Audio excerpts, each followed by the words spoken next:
boa noite, bom dia, boa tarde. A gente nunca sabe quem, se os nossos telespectadores estão nos assistindo em qual horário, né? Zé Márcio, mais uma vez, obrigada Obrigado a por você. me convidar para estar aqui e uma honra ainda mais e uma alegria maior por ser a Cristina Helena Pinto de Mello. E só você para conseguir trazê-lo, né? Imagina. Ela escapava assim, uma hora estava em Paris, outra hora em Moscou, outra hora na Lituânia. Quase, chegou perto. Só um desses. É uma honra muito grande porque, inclusive, de estar com os dois nessa mesa, né? Porque a Cristina Helena, para quem não conhece, eu vou fazer só uma breve introdução, mas quem vai nos contar a sua história é você mesma, né? A Cristina Helena é economista, os dois são colegas de um grupo de pesquisa, foram orientados pelo mesmo Bresser Pereira, o que já denota a qualidade da pesquisa de ambos, né?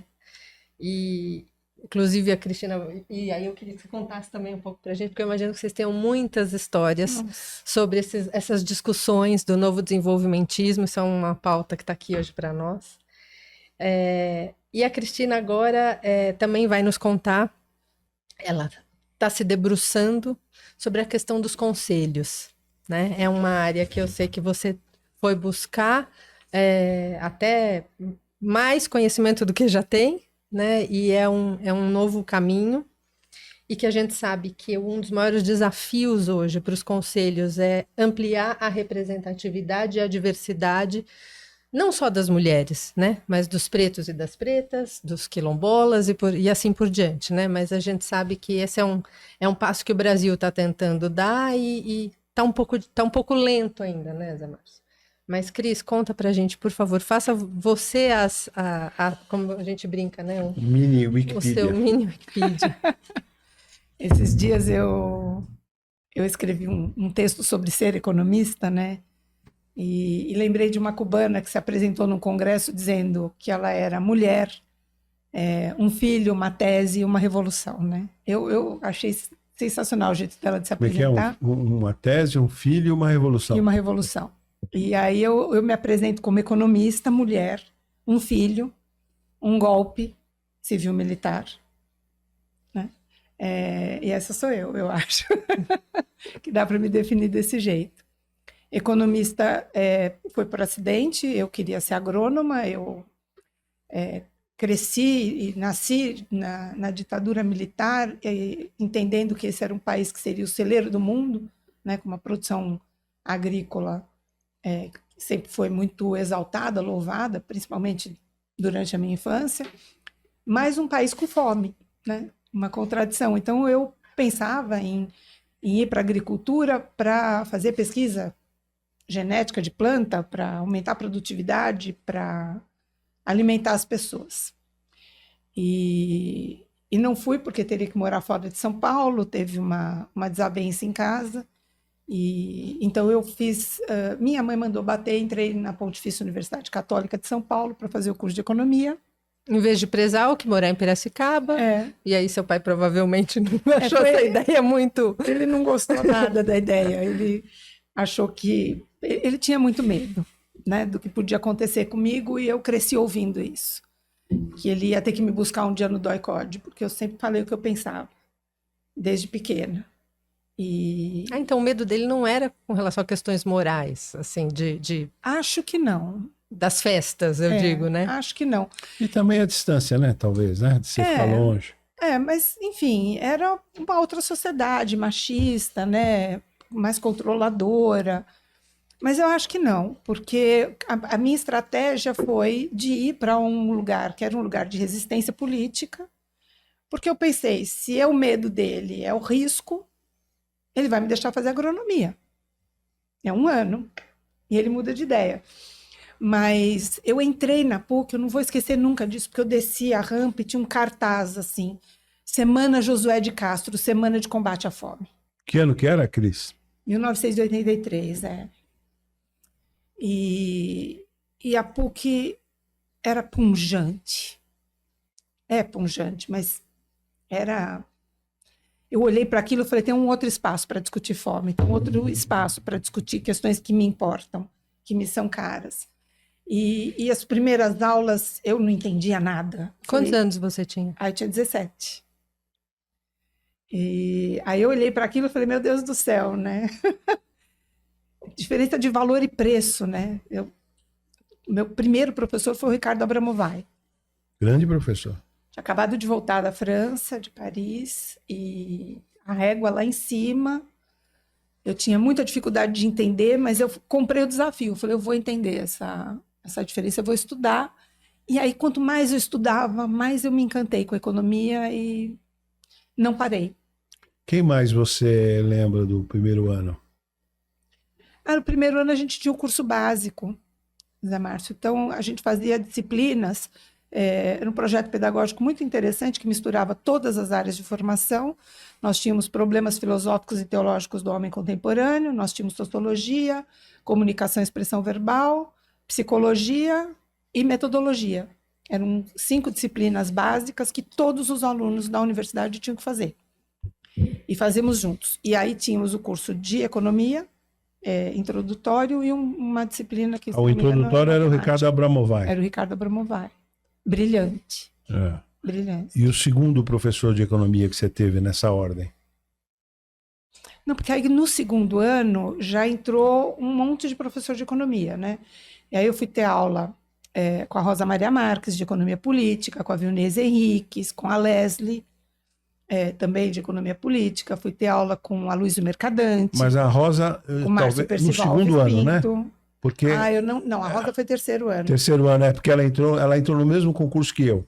Foi terceiro ano. E o concurso foi 84, então. Tive aula com o Gilson Schwartz, tive aula com o Celso Daniel, tive aula com a Luísa Mercadante. Gilson, um grande professor, né? Maravilhoso. Com o Plínio de Arruda Sampaio Júnior, com o Rui Afonso. E o melhor professor que eu tive na graduação inteira, José Geraldo Portugal Júnior. Era um grande professor mesmo. Maravilhoso, maravilhoso. Porque ele dava aulas durante a semana, mas sábado ele dava aula extra. E todo mundo ia. Aquela coisa incrível, né? A gente lia, a gente ia para aula, ficava até meio-dia assistindo a aula dele, íamos almoçar. Uma voz alta, né? Uma voz intenso. E animado, né? E aí a gente terminava a aula, ia almoçar com ele e vínhamos para o Cineclube da GV, onde ele passava um filme para a gente e depois a gente ia discutir o filme. Isso é vida universitária. Ela extravasa a sala de aula, né? Ela ultrapassa os confinamentos curriculares. Então, é por isso que eu digo que ele foi o melhor professor, né? Porque ele quebrou barreiras do currículo acadêmico com a gente. E ele ainda assim hoje, né? Tá lá firme, né? Tá lá, firme e forte. Estamos... 83, imagino, de 83 até 87, anos ali onde tudo fervilhava, né? Um momento porque foi político. Transição democrática, né? E na GV, o mestrado você entrou em que ano? Mestrado entrei em 88. Saí da PUC e na época o Celso Daniel nos convenceu. Aí tem uma história que eu acho que é muito divertida, né? Porque a primeira foi que a gente chegava mais cedo na universidade para conversar com os nossos professores. E numa dessas nós estávamos todos lá muito jururus, assim, muito desenchabidos porque estava acabando. E o Aloysio Mercadante chegou, viu a gente com aquela cara, perguntou, que tinha cara de velório, né? O que está acontecendo? E a gente explicou que estava terminando o curso, que a gente estava chateado, que a gente não sabia o que ia ser a partir dali. A gente viveu intensamente aquela instituição, né? E a graduação. E aí ele perguntou o que a gente pretendia da vida, se ter uma mesa maior ou se fazia diferença para o país. E num prazo de 30 dias, sem um conversar com o outro, todo mundo pediu demissão e todo mundo começou a se preparar para o mestrado. Nossa, é mesmo? Foi. Todo mundo que estava naquela mesa prestou o mestrado e praticamente todos foram. Na tua turma da graduação, quem que era? Eu, Nelson Marconi, a Cláudia Helena Cavalieri, a Patrícia Helena Cunha, um ano antes a Mônica Landi, o Rubens Tavaia, o Antônio Carlos Alves dos Santos, também um ano antes. Um grupo grande, né? Gilberto? Não, o Gilberto não fez PUC. No Facebook, né? Não fez PUC. E você conseguiu uma bolsa CNPq, né, para o mestrado? Eu consegui bolsa na graduação da Fundação São Paulo e consegui bolsa do CNPq para o mestrado e depois da FAPESP. E quem te apresentou o Bresser? Porque daí o mestrado já foi com ele, né? O Bresser é uma história ótima, porque ele, em 87, ele era ministro da Fazenda. E eu entrei em 88 no mestrado, e ele já estava, né, já tinha saído do ministério, já estava dando aula. Então, todo mundo queria assistir aula com ele, todo mundo queria se orientando dele, e eu fui junto com os meus amigos assistir o curso dele, mas eu morria de vergonha. E porque eu morria de vergonha e me escondia, eu acabei sem querer chamando muita atenção. E ele um dia me chamou e falou: por que você se esconde na minha aula, né? E hoje eu acho que ninguém sabe o que é isso, mas uma televisão fora do ar muda de cor, né? Eu fiquei como uma televisão fora do ar, eu sentia, sabe, as cores subindo. E aí ele me fez sentar na frente. E aí eu pensei, eu falei, ele vai implicar com o meu trabalho, eu vou caprichar, né? E fiz um belo trabalho sobre teorias de investimento. E ele me chamou para conversar sobre o trabalho e falou que se eu quisesse estudar aquilo na dissertação, que ele seria meu orientador. Então foi assim que começou. E aí você acabou pesquisando a elasticidade dos juros da demanda de investimento. Eu queria entender por que a gente não aumentava os investimentos produtivos no Brasil de forma a gerar mais emprego e gerar crescimento econômico, né? Se tem uma tração sustentável para o crescimento econômico, é formação bruta de capital fixo, é investimento em máquinas e equipamentos. E eu entendia que a taxa de juros, que era muito alta naquela época, desde então, que isso era um inibidor importante para os investimentos produtivos. Então, eu fiz entrevistas com 100 maiores empresas por patrimônio líquido, esse era a amostra. Eu consegui 72, se não me engano, entrevistas, para entender como que os empresários olhavam para a taxa de juros. E, surpreendentemente, a maior parte deles não olhava para a taxa de juros para tomar a decisão de investimento, eles não entendiam que isso era um limitante. Mas nós estamos falando de grandes empresas que podem fazer operações de carry trade, então elas podem tomar recursos no exterior com outra taxa de juros e ainda ganhar com variações cambiais. Eles olhavam basicamente o quê? Então, essa é uma pergunta interessante, porque eles falavam assim, quando a taxa de juros sobe, isso a gente olha, claro, mas quando abaixa não estimula nada investimento, é zero. E eles eram um pouco sensíveis à elevação e nada sensíveis à redução da taxa de juros. E aí eu perguntava, bom, então o que vocês olham? Não, a gente olha a condição de mercado, e dependendo da condição de mercado, a gente estrutura a condição de financiamento. Então a gente busca uma estrutura de financiamento que dê conta da nossa necessidade. Falei, bom, mas então o que limita o investimento de vocês, né? O que impede vocês de investirem? E na época a resposta deles foi, é o preço das máquinas e dos equipamentos, é o preço de oferta dos bens de capital. É muito caro fazer investimento. E isso acabou virando minha tese de doutorado. Que eu quis entender que particularidade era essa, porque esse era um caso específico do Brasil, né? Eu comparei com outros países, a gente tem que pensar que essa tese foi escrita numa época que não tinha internet, então não era baixar a base de dados, olhar, né? Eu tive que ir nos consulados, nas embaixadas, para conseguir construir a base de dados, para poder ver como é que estava a trajetória de preço na formação bruta de capital fixo, o deflator implícito, versus o deflator implícito do PIB. E o Brasil era um caso particular. O deflator implícito da formação bruta de capital fixo corria numa velocidade muito acima dos demais preços. Então, a rentabilidade do investimento era muito baixa. E um dos determinantes era o custo do capital, o preço de oferta. Fiquei curioso o seguinte, desses 72, né, que você entrevistou no mestrado, você lembra, assim, de alguma entrevista curiosa, se puder falar o nome, ou mesmo, se não quiser falar. Uma história em si, né? Alguma história, alguma entrevista que você ficou assim impactada, ou... Então, eu fiquei muito impactada todas as vezes que eles me respondiam. Toda vez que um deles me respondia que a taxa de juros não afetava o investimento, Não assim, mas com algum empresário? Nenhum em particular, porque Eu acho que eu não estava atenta para isso na época. Eu fui tão nervosa fazer essa entrevista. Imagina, né? Mal tinha saído da graduação, estava no mestrado, estava diante de pessoas que abriam a agenda delas para atender uma entrevista. E claro que tinha a força do meu orientador para abrir essas portas, mas eu não consigo lembrar de nada particular. Assim, eu acho que eu estava tão assustada.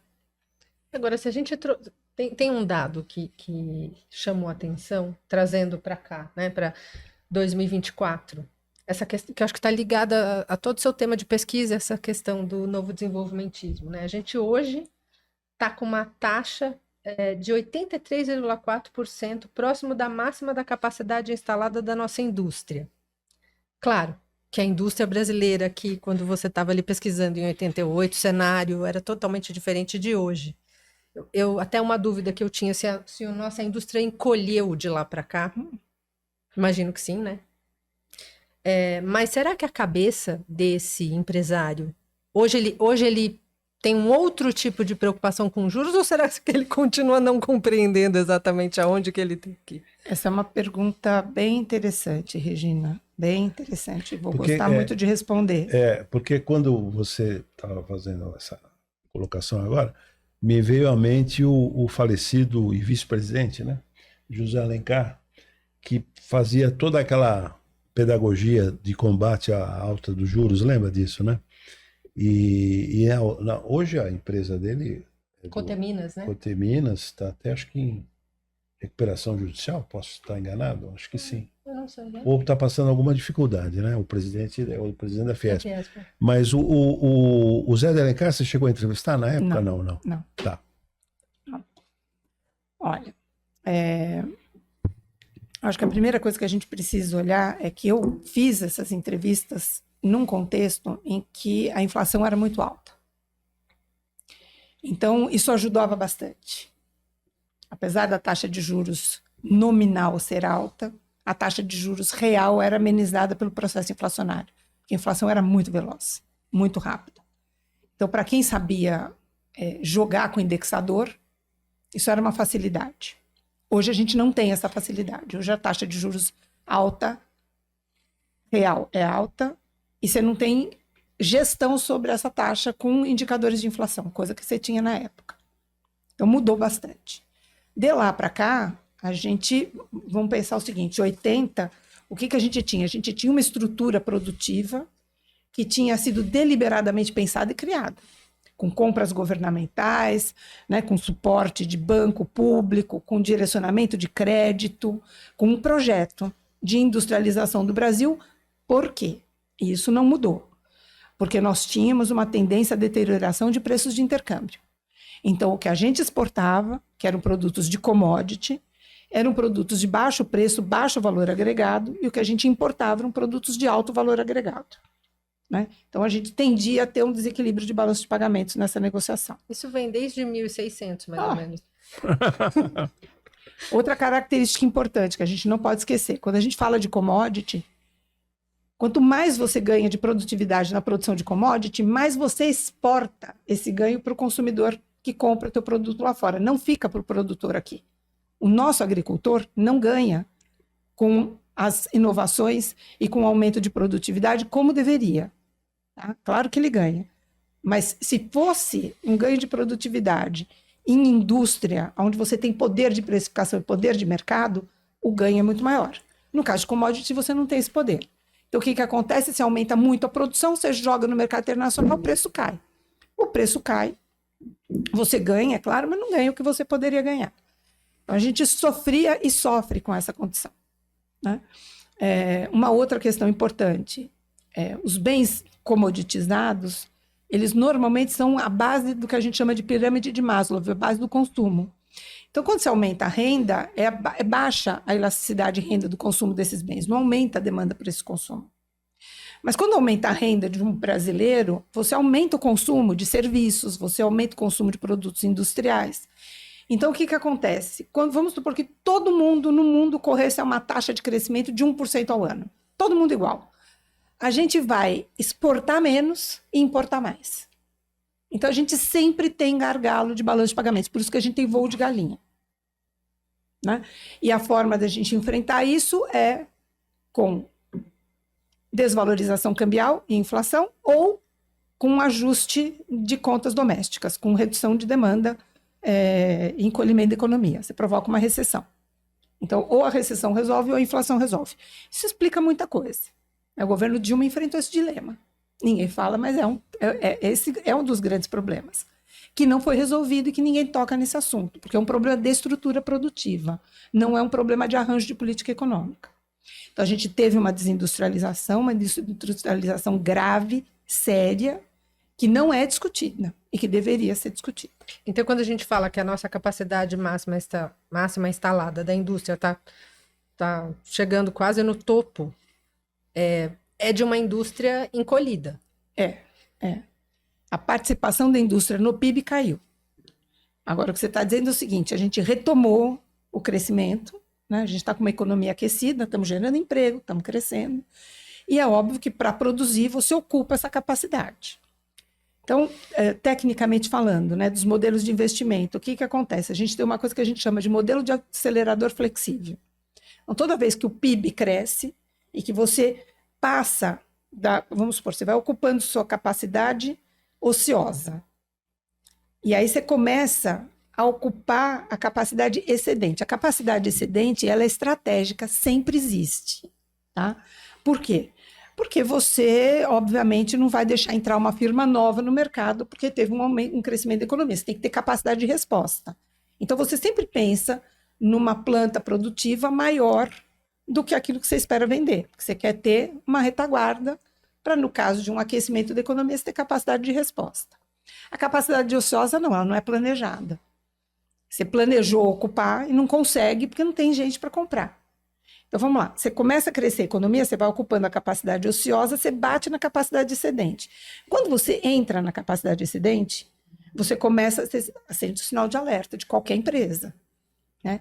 Então, se você está num conselho de administração, você está olhando para isso, o que você faz? Olha, aqui nós temos que pensar numa expansão do tamanho da empresa. Porque, do contrário, o que você faz? Você atrai concorrentes para o teu mercado. Você tem ali uma questão estratégica muito importante de posicionamento. E o modelo do acelerador flexível é isso. Então, o PIB cresce, mas moderado pela ocupação da capacidade excedente, você vai ter uma resposta de investimento produtivo ou não, né? Vai crescer ou não. Então, o investimento, ele olha um pouco para essa questão da capacidade ociosa, capacidade excedente, mas também olha para custo de mão de obra, né? O custo unitário do trabalho, mas olha também para a questão, eu hoje defendo essa tese, olha mais para a taxa de câmbio do que exatamente para a taxa de juros. Porque a taxa de câmbio, ela mostra para o empresário que ele não vai ter acesso nem ao mercado doméstico, nem ao mercado externo. Ele não vai ter condições de jogar num campo de futebol com o mesmo nível. Ele vai estar tentando atingir o gol com um degrau na frente dele. Na hora que ele precifica em dólar o produto dele, ele tem dificuldade de colocar no mercado internacional. E o reverso é verdadeiro. A empresa traz o produto a preços locais muito mais competitivos do que ele aqui. Então, a taxa de câmbio deteriora as expectativas que o empresário tem de renda futura. E na hora que ele põe isso numa projeção de fluxo de caixa, ele fala, não vale a pena investir. Então, o que a gente está assistindo hoje é exatamente isso. A gente tem um dinamismo econômico, a economia está crescendo, está gerando emprego, mas não tem resposta da formação bruta de capital fixo. A gente não tem uma resposta de investimento. Por quê? Porque, por um lado, a gente tem um mercado de trabalho aquecido, um custo unitário do trabalho mais elevado, em função da produtividade também. E, por outro lado, você tem uma taxa de câmbio que te impede de acessar o mercado doméstico e o mercado externo. Então, isso limita a decisão de investir. Ô, Cris, a economia brasileira, com todos esses problemas que alguns você já bem destacou aí, e fora o processo inflacionário, que só foi contido, estabilizado com o Plano Real, etc.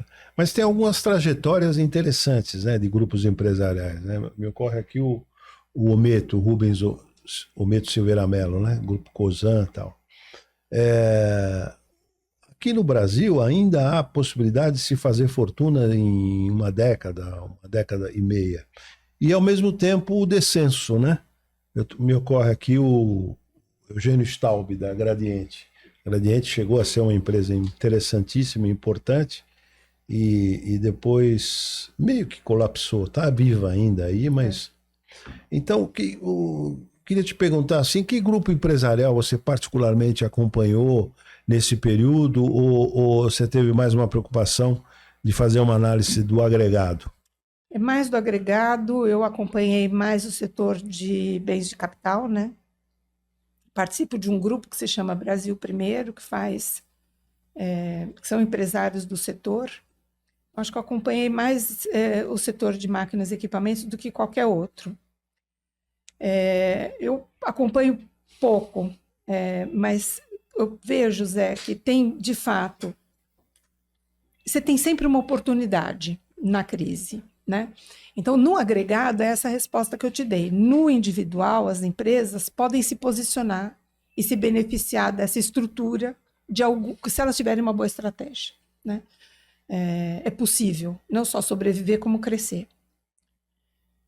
Acompanhei alguns grupos familiares também. Nesse setor, a WEG é um exemplo A WEG, então, né? a maior parte das empresas que teve uma reação boa diante dessa restrição que eu estou colocando são empresas que se internacionalizaram. Marco Polo, WEG, foram para fora, né? Montaram plantas fora do Brasil, para sair dessa armadilha macroeconômica que a gente tem aqui. Então, eu acho que essa é uma estratégia que é interessante. Mas não sei se seria interessante hoje, porque depois da pandemia, o que a gente vê, a gente teve um redesenho, né? Porque a gente tem duas combinações aí interessantes. Transformação digital e pandemia. Então, o que eu tenho acompanhado, o que eu tenho visto, né, que as questões geopolíticas estão se sobrepondo às questões econômicas. Nós estamos desconstruindo cadeias produtivas globais, elas estão voltando a ser regionalizadas, né? A gente tem um cenário internacional que é um cenário preocupante, né? Tem conflitos internacionais relevantes que estão por aí, então isso tem feito com que as empresas busquem cadeias produtivas mais regionais, mais locais, porque a pandemia, a gente não conseguia produzir porque não acessava esses mercados, não conseguia, né, ter acesso à fonte de matérias-primas, mas a gente tem uma outra questão que eu acho que é tanto quanto ameaçadora, que é a da transformação digital, porque os mercados, como a gente conheceu, não permanecerão como eram, né? Os empregos, como a gente conheceu, não permanecerão como eram. Então, eu vejo duas ameaças muito significativas, né?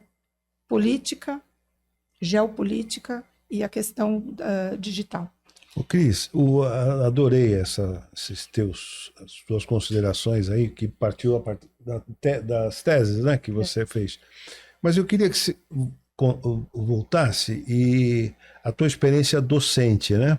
Ao longo desse tempo todo, você lecionou na PUC, também na ESPM, né? Você falasse das disciplinas que você desenvolveu na PUC, quais que você gostou mais, enfim, quer dizer, algumas disciplinas que você inovou, me parece, até na ESPM, criou disciplinas diferenciadas. Eu nunca fui uma professora convencional, Zé. Eu acho que isso... Eu não sei, mas a maior parte dos meus alunos é capaz de concordar com isso, né? Eu usei todos os recursos que eu tive à minha disposição para ensinar. Aprendi muito conversando com colegas professores. Tenho que dar o crédito ao Sandrone, que sempre me ajudou muito com ideias didáticas. Paulo Sandrone, né? Paulo Sandrone. Que foi professor da PUC e foi professor da GV. Se aposentou já, né? Colega maravilhoso. Está com 84 anos. E pedagogos importantes, né? Eu tive uma pessoa que fez uma mentoria comigo, que é a Carla Binasser Sansão, que me acompanhou no meu desenvolvimento como docente. Começo de carreira, você não escolhe muito a aula que você dá, né? Então, eu fui comprando desafios conforme eles foram se apresentando. Eu fui professora de economia industrial, eu fui professora de programação e política econômica, amava. Professora de economia monetária, professora de macroeconomia, professora de microeconomia. Então, essas foram matérias que eu me dediquei muito, né, para preparar currículo, curso. Sempre fui uma péssima professora de economia brasileira, porque a minha memória nunca é boa para data, nome. Eu queria só comentar uma coisa, porque é raro o professor do ensino superior que tem essa preocupação com a questão pedagógica, né? É raríssimo isso. É. E é muito importante, porque imagino, principalmente para graduação, né? Claro, depois pós, estrito sensu, um pouco menos, mas E qual a disciplina que você mais gostou de lecionar? Você gostou de todas, pelo visto aqui já vi, mas qual você fala? A minha paixão é a disciplina tal. Macro 3. É uma das matérias que eu mais gostei. Mas tem uma coisa importante que eu acho que é para falar da docência, né? Quando o Aloysio perguntou se a gente queria uma mesa maior ou mudar o país, eu acho que quem pode transformar o país ou são professores ou são artistas. Né? Esses são agentes transformadores da realidade nacional. Isso explica porque você não foi para a política como o mercadante, né? Você ficou na docência e saiu da tua banda de rock. Não foi bem isso. Não foi bem isso, eu explico depois. Mas a docência, para mim, era um posicionamento estratégico. Formar pessoas, criar exércitos, né? Pessoas capazes de olhar para o cenário, para tomar decisão, de pensar criticamente. Eu nunca quis estudantes que concordassem comigo. Eu quis estudantes que tivessem autonomia. Mas com a polarização, eu não gosto muito dessa palavra, polarização, mas enfim, nesse momento que a gente está vivendo hoje, esse cenário, né, dos extremos um pouco exacerbados, né? Você acredita que os economistas, boa parte também indo para o mercado financeiro, né? O que se fala tanto, a Faria Lima, o mercado, o ser mercado. Será que eles têm essa visão crítica? Olha, eu acho que tudo depende da formação. Eu acho que o papel do professor de mediação está muito desafiado nas salas de aula hoje, porque os alunos não querem a mediação, né? Eles querem confirmar ponto de vista deles, eles querem seguir o professor, né? Eles não querem reforçar o viés. De certa forma. Mas eu faço parte de uma instituição que tem como projeto pedagógico leitura dos originais. Então, a gente não vende interpretações. A gente entrega para ele a leitura para que esse aluno tenha ideia dele sobre aquele assunto. Nas disciplinas que eu ministrei, eu nunca tive um posicionamento. Então, se eu tinha uma sala mais à esquerda, eu era mais à direita. Se eu tinha uma sala mais à direita, eu ficava mais à esquerda. Eu gosto do contraponto. Né? Eu gosto de forçar a reflexão, eu gosto de provocar. Porque essa, para mim, é a posição de quem pesquisa. Né? Saber fazer a pergunta, né? O pesquisador não pode ter certeza da resposta. Ele tem que estar aberto para estar errado. Né? Ele tem que estar aberto para investigar o fenômeno e muitas vezes comprovar aquilo que ele imagina, mas muitas vezes encontrar algo mais surpreendente. Então, eu gosto disso. E isso é também o nosso orientador. Né? Ele gosta do fato novo, ele gosta do desafio, ele gosta de ser desafiado no raciocínio, ele gosta do contraditório, porque isso, para ele, é um exercício de repensar, de melhorar, de tornar mais robusto o que ele está pensando. E eu aprendi assim com ele. Destaca aqui que nós estamos falando do Bresser Pereira. Do Bresser Pereira, vamos falar de aproveitando, uma divergência que você tem desde sempre, ou recente, uma discordância fundamental teórica, que você tem com o Bresser Pereira. Nossa, foram várias, né? Porque quando eu comecei essa dissertação sobre taxa de juros, ele falava que a taxa de juros não é importante para a decisão de investimento. Ele estava certo, eu estava errada. Essa foi a primeira. Depois, me incomoda ainda hoje muito a questão da doença holandesa. Né? Isso, para mim, é um grande incômodo. ainda O hoje. que é a doença holandesa? A doença holandesa é o que a gente também chama de maldição dos recursos naturais. Então, você é tão produtivo num determinado segmento, então, extração de minério, produção de commodities, que você consegue manter a atividade produtiva com uma taxa de câmbio apreciada, porque você é bastante produtivo. Mas tem uma outra coisa que é o que mais me incomoda na doença holandesa, que é a ideia de que você é tão competitivo na produção desses bens que você exporta tanto que você aprecia o câmbio e mata os outros setores, de certa forma. Você cria um ambiente hostil para o desenvolvimento de outras atividades econômicas. Isso me incomoda um pouco. Eu vejo que a agricultura no Brasil ela sofre tanto quanto a indústria com essa estrutura macroeconômica. Isso pouco se fala, né? Isso pouco se fala. A apreciação cambial tira a renda dos nossos agricultores, a taxa de juros elevada força os nossos agricultores a vendas precipitadas, eles não conseguem se aproveitar de oscilações de preço, eles estão sempre vendidos para empresas com capacidade, e normalmente empresas estrangeiras que compram rapidamente para elas sim fazerem arbitragem de preços, né? Então, eu acho que a agricultura brasileira ela também sofre bastante com essa questão. Nós deixamos de ser produtores de borracha para sermos importadores de borracha, porque seringueira é um investimento de muito longo prazo que a gente não faz, porque a gente olha para essa taxa de juros. Então, a gente também tem uma desconstrução da nossa agricultura, né? Ela é pujante, ela é forte, ela tem capacidade de competição em muitos segmentos, mas ela mudou o tipo de produção, né? A gente tem produções mais curtas, a gente comercializa precipitadamente muito rápido por conta da taxa de juros. Então, e isso me faz pensar que eu não te respondi, Regina, mas essa é uma coisa importante. O nosso tecido produtivo acostumou com a taxa de juros alta.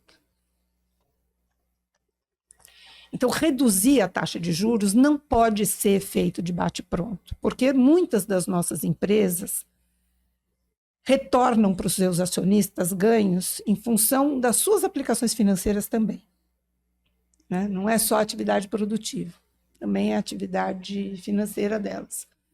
Então, não é fácil você mudar a taxa de juros hoje sem mudar a orientação produtiva dessas empresas e a orientação de retorno dessas empresas. Elas precisam mudar a estratégia de aplicação de recursos, o posicionamento delas no mercado de derivativos, elas vão ter que olhar para o mercado externo, não para o mercado doméstico, e você não muda o rumo de uma empresa do dia para a noite. Você tem que preparar. Isso tem que ser organizado. Teria que ser de forma lenta e previsível. Dialogado. Isso tem que estar dentro de um projeto, de um plano estratégico, né? Isso tem que daí ser dialogado. A previsibilidade, né? Se você está num plano, você consegue olhar a longo prazo. Você não pode fazer política econômica no susto, na carteirada. Isso tem que ter diálogo. Tem que ter conselho, tem que ter empresa participando, né? Tem que ter projeto, tem que ter acordo, tem que ter um pacto. Mas precisa construir um pacto em torno disso. Mas aí, além do... Como é que é? O mal holandês, como você falou? Doença holandesa. Além da doença holandesa, agora você tem a ira de São Pedro, né? Com a emergência climática. Temos. E aí você adiciona um fator de risco. Será que os líderes estão se dando conta da gravidade?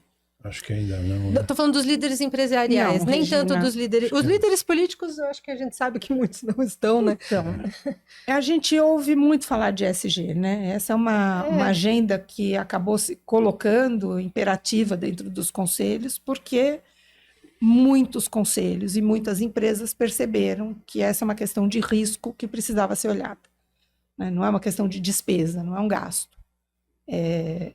É um investimento importante de minimização de risco.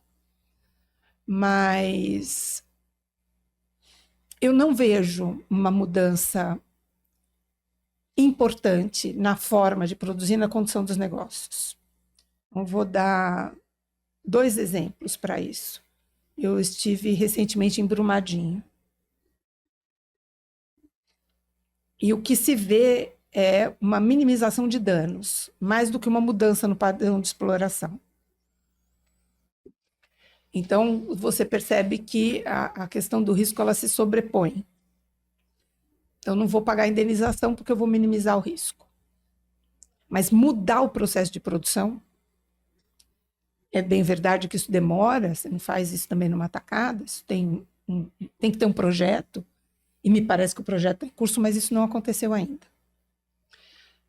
Também, recentemente, um grupo de conselheiros, amigos, foram para o Amazonas e se surpreenderam com o fato de que você tem um fluxo climático do Amazonas para o quadrilátero agrícola produtivo aqui em São Paulo. Eles não tinham se dado conta disso. E aí eles olharam os dados. E às vezes é impressionante porque você precisa tangibilizar algumas coisas, né? Então, estar na Amazônia e olhar para aquilo fez eles acordarem para o fato de que eles estando aqui, ou no Rio Grande do Sul, eles precisam olhar para o Amazonas. Porque isso é um corredor de chuvas, é um corredor de poluição, é um corredor climático importante. Mas eu acho que o mundo não acordou para isso. Não quero falar de Brasil, porque eu acho que a agenda brasileira é muito avançada perto da agenda do resto do mundo. Então, você tem, por exemplo, regras incríveis aprovadas fora do Brasil, mas se você abrir os relatórios climáticos das empresas, você não encontra nada. Elas cumprem a regra, mas a regra não é específica. E você comentou do ESG, né? E aí as empresas, no começo, se preocupavam muito com a governança, depois elas passaram a olhar um pouco mais para o ambiental, mas o S do social ainda é o patinho feio, né?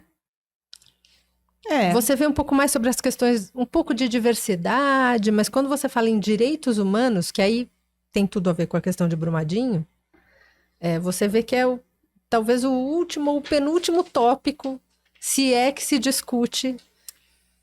Então, Regina, mas eu olho para isso e eu vejo que há forte ideologização nessas questões. E a gente deveria olhar para isso como valores humanos e morais. Sim. Independentemente de ideologia. Não dá para ver uma pessoa passando fome e não fazer nada. Né? Se você não concorda com uma política assistencialista, então proponha algo. Mas concordar com isso, para mim, diz que qualidade de ser humano você é. Então, eu acho que essa questão social, quando você fala de direitos humanos vem já com uma decodificação. Né? Vem com um alinhamento ideológico. Isso polariza, isso divide. Mas quem é contra, de fato, direitos humanos? Como um valor de proteção do indivíduo? Quem? Mas agora com as normativas europeias, talvez as empresas se vejam um pouco mais forçadas a fazer devida diligência em direitos humanos, enfim. Eu não consigo acreditar que diretrizes externas conduzam bons resultados quando você não faz uma ampla discussão para adesão. Quando você não entende também o lugar do outro, ou a dor do outro. Você precisa traçar caminhos. Né? Isso é uma coisa que eu aprendi muito visitando as instituições supranacionais europeias. Não há uma política que eles pensem sem pensar em como. Não há uma política pensada sem um amplo diálogo, sem tentativas de construção de consensos e de commitment, que é a palavra. Então, nada na União Europeia foi pensado do dia para a noite sem muito diálogo. Sem uma construção para que aquilo aconteça, sem pensar em que instituições vão conseguir garantir que aquilo vá ser conduzido do processo da forma correta. Então, não há mágica nessa história. A União Europeia não fez isso sem custo, sem trabalho, sem projeto, sem compromisso. Então, a gente precisa olhar para isso como mirar, né, como uma admiração, mas saber que não dá para importar meio projeto europeu. Você quer fazer, você tem que fazer isso com diálogo, você tem que ouvir a dor das empresas. É caro para elas fazer, é custoso fazer, é difícil fazer. Então, a pergunta é como que a gente garante que vocês possam fazer? Como que o Estado se coloca à tua disposição para te ajudar a fazer? Que recursos você precisa para que isso possa ser conduzido da melhor forma possível? Como que nós entregamos? É nós. E aí eu vejo, e isso é uma das coisas que eu sempre falei em sala de aula, na minha sala de aula não se conjuga na primeira pessoa. ou na terceira pessoa, eles. É primeira pessoa do plural, nós. Então, somos todos filhos de uma ditadura, a gente aprendeu nesse país a falar eles porque nós não elegíamos. Hoje não cabe mais essa conversa, não dá para falar, o governo, eles fizeram, os políticos, não, é você também. E a gente precisa reconstruir canais de participação que não sejam redes sociais. Isso é verdade. Regina, nós temos quanto tempo? 15 minutos. 15? Tá. Eu adorei que você trouxe essas questões, que a professora Cristina Helena pôde fazer essa digressão maravilhosa, mas eu queria voltar, em homenagem à PUC, que você está lá há tanto tempo, você fizesse comentário de um do corpo discente e um do corpo docente, até para facilitar, para não dizer que você escolheu um ou outro, eu vou nominar, porque aí ninguém fica com ciúmes. Para destacar o seguinte, que a nossa PUC, você já era docente, o futuro presidente do Banco Central é produto da nossa PUC, né? O secretário de Política Econômica, Guilherme Mello, é fruto da experiência do período também da sua docência.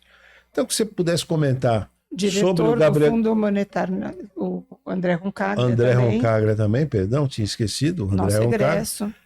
E que você comentasse ou do Gabrielzinho ou do André Roncagra, eu escolhesse um discente da época, e você falasse também do nosso Paulinho Presgrave Leite Soares. Ai, um querido. Começa falando do Paulinho, que eu digo que o Paulinho é o como é que chama? O vinagre balsâmico que dá o tempero na salada do mangaba, né? Aí eu acho que isso também é uma coisa interessante de falar, Zé, se me permite. Mas durante anos eu organizei reuniões de um grupo de discussão em cima do projeto de novo desenvolvimentismo para o Bresser.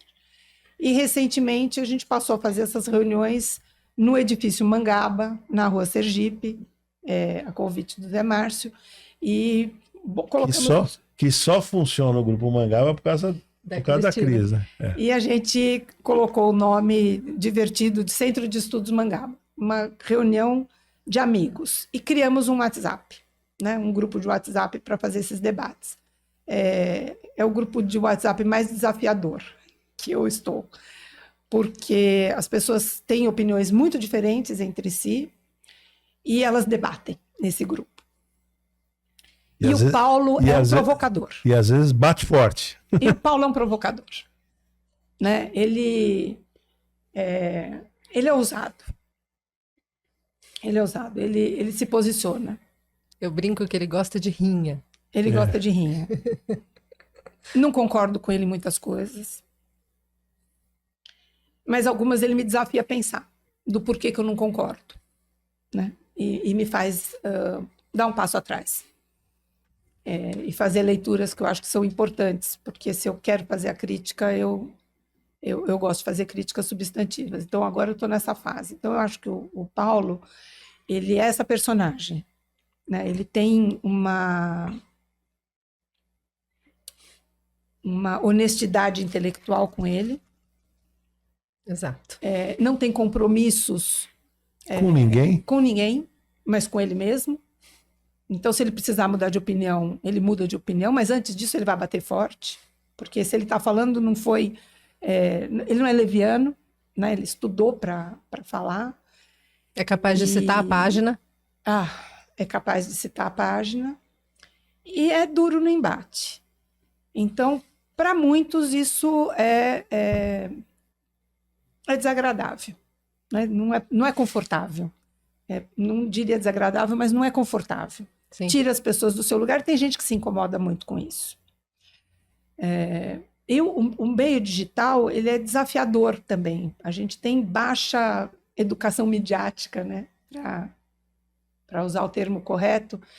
Então, a gente tem baixa educação midiática, seja para a produção do texto, né, da mídia, da comunicação, como para o consumo dela.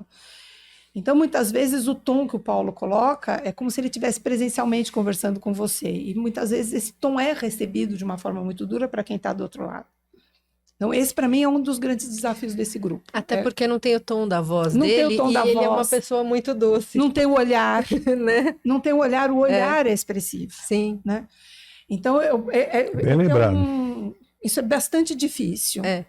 Agora, essa é a forja dos nossos estudantes na Pontifícia. Né? A Pontifícia sempre foi um espaço democrático, de liberdade de expressão, de professores plurais, de embates políticos, teóricos, acadêmicos,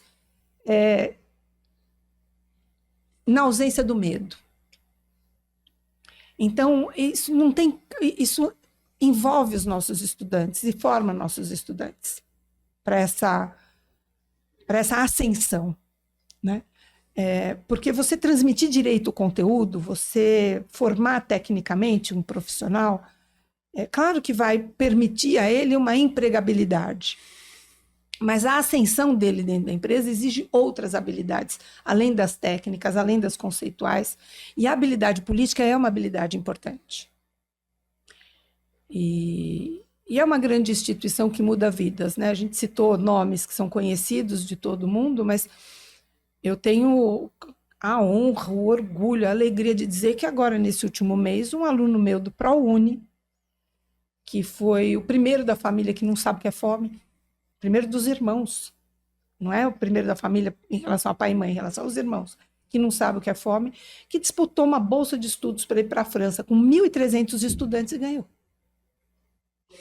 Né? A gente tem uma egressa que acabou de entrar no corpo técnico do Banco Mundial. Então, é uma instituição que ocupa espaços, né, e forma bem os seus estudantes, e para diversidades imensas de empregos e de posição.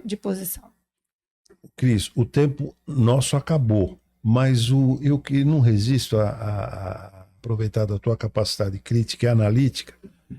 Aliás, eu falei que ia fazer essa colocação e estou fazendo agora. Você fez comentário no nosso grupo, ou no nosso grupo, ou acho que no grupo do Alberto Carlos Almeida, mas você tem algumas restrições à abordagem do Gessé Souza. Não tenho. É que quando o primeiro contato que eu tive com a obra do Gessé foi a Ralé Brasileira. Sei. O nome é péssimo. O nome reforça preconceitos, estigmatiza. E a apresentação que eu vi dele sobre o livro dele também foi uma coisa que me deixou horrorizada. É onde? Lá na PUC mesmo? Não, você não lembra? Não, não lembro onde foi. Preciso lembrar, mas não lembro. Mas agora você estava reagindo... Então, mas eu fiquei muito incomodada com o Gessé, achei péssimo, e conversando com um colega que eu admiro muito, um professor, que é o Fábio Mariano, ele dizia: Cristina, o Gessé, ele é performático. Isso é uma forma de pautar o debate. O jeito dele falar é provocador para te colocar para olhar para aquilo.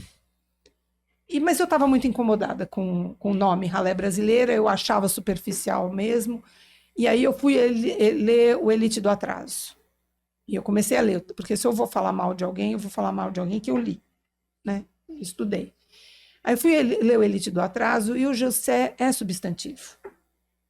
Ele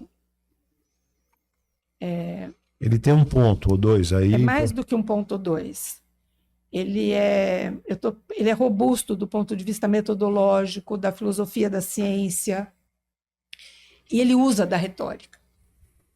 Né? E aí, na hora de usar da retórica, ele é percebido como superficial por muitas pessoas, como eu percebi. Né? Isso me incomodou bastante. Mas, lembrando o que o meu colega falou, eu acho que isso tem mais a ver com o uso da retórica para ganhar espaço no debate do que exatamente com a entrega que ele faz. Então, eu acho que a obra dele é uma obra muito interessante que merece ser lida. E agora tem o Pobre de Direita, né? Também, que é outra provocação também. e uma discussão que é outra muito provocação, importante. ele é provocativo, né? E é incômodo.